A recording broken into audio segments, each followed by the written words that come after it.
साथियों, आज 17 सितंबर 2025 है और वातावरण में कोहरे जैसी धुंध छाई हुई है। देखिए, ये मेरी जुंडी है जिसमें चिड़ियाँ लग रही हैं, तो देखना भी पड़ता है।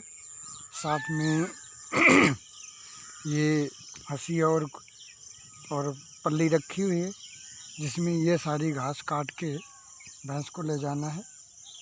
और आजकल अब चुनाव की सरगर्मियाँ भी काफ़ी कुछ धीरे धीरे तेज़ हो रही हैं और समाज में अनेक तरह के र्यूमर भी फैलाए जा रहे हैं। और वो अफवाहें जो फैलाई जाती हैं वो उन्हीं लोगों के द्वारा फैलाई जाती हैं जो दिन भर कुछ काम नहीं करते हैं और कहीं ड्रोन उड़ रहा था तो चोरी का प्लानिंग थी और यहाँ पर आ गए, चोर आ गए और इस तरह का कुछ घटनाएं हो रही हैं। तो ये कुछ हकीकत भी है और कुछ बहकावा भी है। और यही अकर्म लोग, ना काम करने वाले लोग, जो कर्मशील नहीं हैं, वो लोग बैठे रहते हैं, उनके दिमाग में उतूल फतूल चलता रहता है और वही लोग र्यूमर फैलाते हैं, वही लोग छोटी मोटी घटनाएं भी करते हैं और किसी न किसी तरह समाज में उथल पुथल मचाने की या इस तरह का विचार रखने वाले लोग हैं जो इस तरह का प्रोपेगेंडा फैलाते हैं। और जो अपने घर गृहस्थी में लगा है, कर्मशील है, उसको टाइम ही नहीं है 5 मिनट बैठने के लिए कुछ काम किया जाए। तो ये सारी चीज़ें हैं और इसीलिए मैं थोड़ा सा सुबह आया था और यही सारी मेरी दिनचर्या है।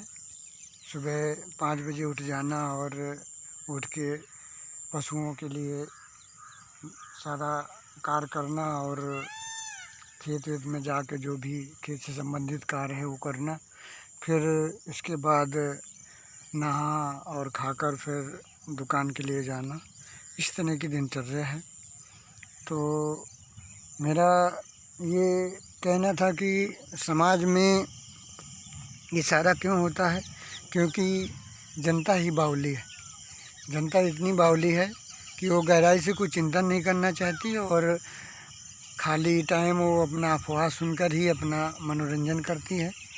तो अफवाह चलाने वाले, बनाने वाले और फैलाने वाले वही लोग होते हैं जिनके पास कुछ काम नहीं है और इस तरह से र्यूमर फैला के चुनाव भी जीते जाते हैं और लोग चुनाव जीत जाते हैं। क्योंकि अभी भी जनता जागरूक नहीं है और जनता के अंदर जो वो बुद्धिमत्ता होना चाहिए, जो एक विचार होना चाहिए, वो ना पनपने की कोशिश करवाते हैं और ना ही इस तरह का कोई मार्गदर्शन करने वाला कोई होता है।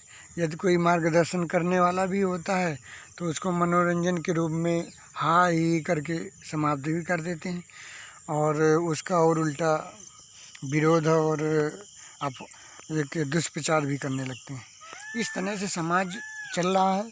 समाज की सही ढंग से संचालित करने के लिए एक छोटे वर्ग से ही शुरू करना पड़ेगा।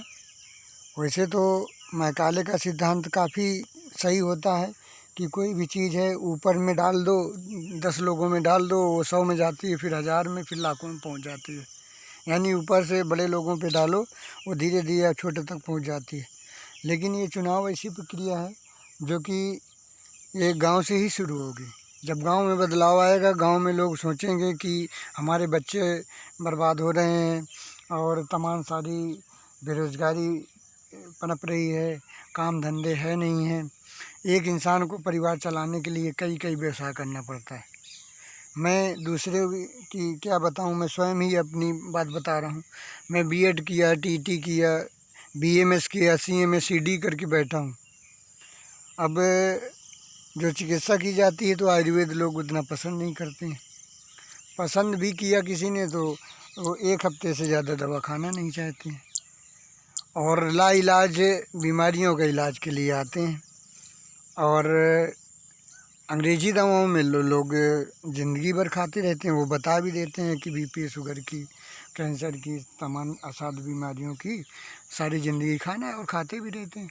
तो ये कहीं ना कहीं एक नासमझी जनता के भी है, जो गहराई से अपने शरीर को नहीं लेता है, न परिवार को लेता है, न समाज में लेता है। और अफवाहों हवा में वो लोगों का सिलेक्शन करता है, लोगों को चुनता है और वही हवा में ही अपना जीवन गुजार देता है, जिसके बाद धीरे धीरे जीवन उसका गुजर जाता है। आज तो हालात ये हैं कि एक आम आदमी को स्वस्थ जीवन जीने के लिए बड़ी परेशानियां हैं और वो जी भी नहीं पाता, क्योंकि उसके सामने तमाम सारी समस्याएं खड़ी रहती हैं और वो उन समस्याओं का हल सिर्फ एक मंदिर मस्जिद के रूप में ही देखता है। वो जाओ तो वहाँ सब कुछ हो जाएगा और काम नहीं करना पड़ेगा और सारा कुछ होने लगेगा। और ये ऐसी अंधी खेती है कि लोग अपने आप मान लेते हैं, अपने आप चढ़ावा करते हैं, अपने आप ही सब कुछ करना शुरू कर देते हैं। और इसमें बढ़ावा कैसे मिलता है कि कुछ लोग वहाँ उसमें जुड़े हुए लोग तमाम सारा झूठ बोल के लोगों को आकर्षित कर लेते हैं कि उनका तो कैंसर सही हो गया, उनका तो गठिया सही हो गया, उनका तो बिल्कुल कभी सही नहीं हो रहा था दमा, और बिल्कुल बढ़िया कंप्लीट देखो मैं चल रहा हूँ। और यहाँ पे आने के बाद, इस संस्था से जुड़ने के बाद, इस तरह से बाबा और फलाने तमाम ऐसे लोगों मठ मंदिरों में लोग जाने लगते हैं और वहाँ पर गुरु बना के उनका जीवन वहाँ पे किसी तरह से एक बर्बाद होने की तरफ जाता है। वहाँ कुछ मिलता उलता नहीं है, लोग नहीं समझते तो उसको क्या बताया जाए।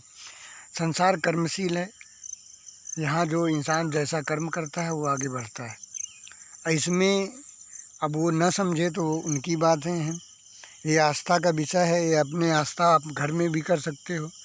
जो चीज़ आप भगवान को समर्पित करना चाहते हो, भगवान को एक केंद्र बिंदु मानकर उनको एक इज्जत देना चाहते हो, या उनका एक अविस्मरणीय या एक बेहतरीन ज्ञान लेना चाहते हो, वो सब एक किताबों के माध्यम, विद्वानों के माध्यम से या विज्ञान के माध्यम से मिल ही जाता है। तो इस तरह का लेना चाहिए। लेकिन लोग अभी भी नासमझ हैं, अभी भी एक बहकावे फुसलावे और रूढ़िवादिताओं में चल रहे हैं। वो उनका विषय है। आस्था अपनी एक अलग चीज़ होती है।